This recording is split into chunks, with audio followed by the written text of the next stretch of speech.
Bonjour, je vais vous présenter le chapitre intitulé L'éducation, une question au-delà des sciences. Les sciences de l'éducation se saisissent des questions éducatives sous l'angle d'approche pluridisciplinaire afin d'appréhender de façon rigoureuse, en tout cas tel est son effort, les pratiques d'enseignement et d'apprentissage, mais aussi les problématiques de relations éducatives, les mises en œuvre, des politiques qui sont prescrites et au-delà, bien sûr, les expériences vécues qui fournissent matière au développement du sujet. Mais pour autant, la question du sens et des finalités de l'éducation continue de se poser. Car notre éducation s'insère dans une société qui n'échappe pas aux problématiques de son temps, ni à celles de ses ancrages sociaux, historiques et culturels, localement situés sur un territoire. Face à la tyrannie du temps réel, comme disait Virilio, ou encore au pouvoir de la vitesse, face également à l'accélération technique, qui entraîne aussi une accélération des changements, notamment des changements sociaux, des institutions, mais aussi face à l'accélération du rythme de vie des sujets, dont l'existence est bousculée, et qui vivent sous une pression constante de devoir toujours faire plus vite, toujours plus, comme le dénonce Rosa. Poser un acte éducatif invite aujourd'hui à dire stop. Stop, réfléchissons. Précisément parce que l'acte d'éduquer, tout comme l'expérience d'apprentissage, s'envisage sur un plus long terme, s'envisage sous l'horizon du devenir. Devenir des sujets, devenir du sujet, mais aussi devenir de la société, du monde, des rapports au monde et des relations. Aujourd'hui, pour demain. Qu'avons-nous à apprendre aujourd'hui pour demain ?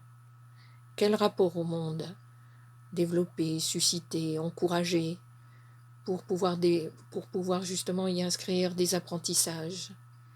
Quel rapport à autrui également ? Promouvoir. Ces inévitables questions engagent une réflexion d'ordre épistémologique sur le statut des savoirs, sur leur processus de construction, de transmission, mais aussi un questionnement éthique concernant la valeur du respect et un questionnement politique sur le vivre ensemble, sur la gouvernance, sur les modalités du vivre ensemble, pour que chacun y trouve une place et participe à l'ensemble des décisions. Ces inévitables questions donc invitent à prendre au sérieux le sens choisi aujourd'hui pour demain. Tout comme il s'agit aussi de prendre au sérieux la nécessité d'un questionnement sur les finalités. Quel but poursuivons-nous ? Le but que nous poursuivons suffit-il à légitimer nos actions ?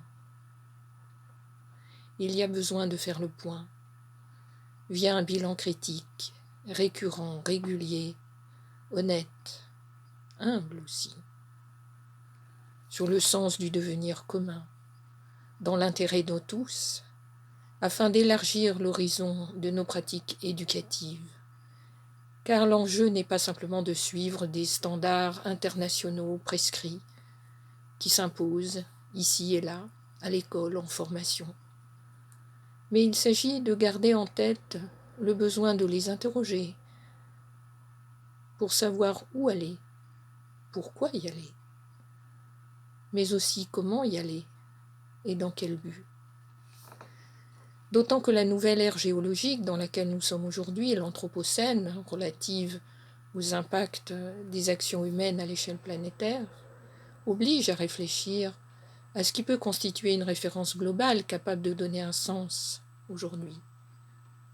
Et si les récits d'émancipation de la modernité, qui mettaient en scène le peuple, la nation, ne sont plus, ceux de la postmodernité se caractérisent aujourd'hui par un relativisme généralisé qui produit souvent d'inévitables rapports de force et qui génère d'autant plus une logique de compétition généralisée. Les sciences de l'éducation ont à réfléchir à ces questions pour donner à penser sur les choix éducatifs possibles pour nos lendemains, mais également à réfléchir aux enjeux des récits qui s'offrent à nous aujourd'hui. Effectivement, face au récit de géo-ingénierie planétaire ou à celui de catastrophisme, comme le présente Larère, comment penser les questions éducatives? On ne peut pas faire l'impasse sur cette question. La philosophie de l'éducation, en tant que discipline, l'une des disciplines princeps des sciences de l'éducation, a le mérite de pouvoir penser ces questions. Y réfléchir pour donner un sens, en estimer la portée au regard d'une exigence éthique et politique, ainsi qu'à en apprécier la portée épistémologique, sans pour autant prétendre en avoir terminé avec ces questions, sans pour autant prétendre en avoir terminé avec les éléments de conclusion qu'elle pourrait apporter. Voilà à quoi je vous invite dans cet ouvrage. Je vous remercie.